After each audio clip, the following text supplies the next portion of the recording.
આ ગેંગ પૈસાની જરૂરિયાત હોય તેવા વ્યક્તિઓને શોધતી, ત્યારબાદ બેંક એકાઉન્ટ દીઠ સામાન્ય રકમ આપવાનું કહી તે વ્યક્તિના નામે ડમી એકાઉન્ટ ખોલાવતી અને તે નામના આધારે બનાવટી પેઢીઓ બનાવી તે પેઢીના નામથી છેતરપિંડી કરતી હતી અને અત્યાર સુધી કરોડો રૂપિયાની છેતરપિંડી કરી ચૂકી છે.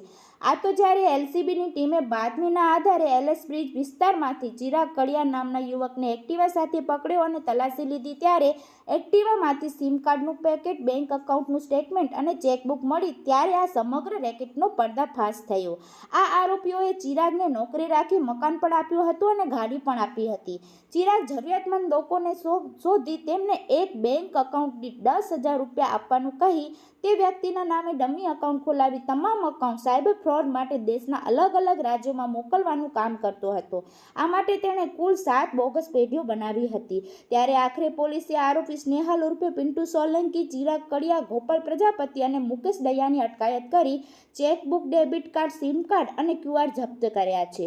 જોકે આ સમગ્ર ઘટનાનો માસ્ટરમાઇન્ડ જૈમીન ઉર્ફે સેમ ઠક્કર છે, જે અગાઉ શ્રીજી રોડ પર અને બાદમાં મકરબા ખાતે કાર લે વેચનો વ્યવસાય કરતો હતો અને હાલમાં દુબઈમાં રહે છે. ત્યારે પોલીસે માસ્ટરમાઇન્ડ જૈમીન ઉર્ફે સેમ ઠક્કર કાર લે વેચના કામથી લઈને સાયબર નેટવર્ક સુધી કઈ રીતે પહોંચ્યો તે દિશામાં તપાસ શરૂ કરી છે.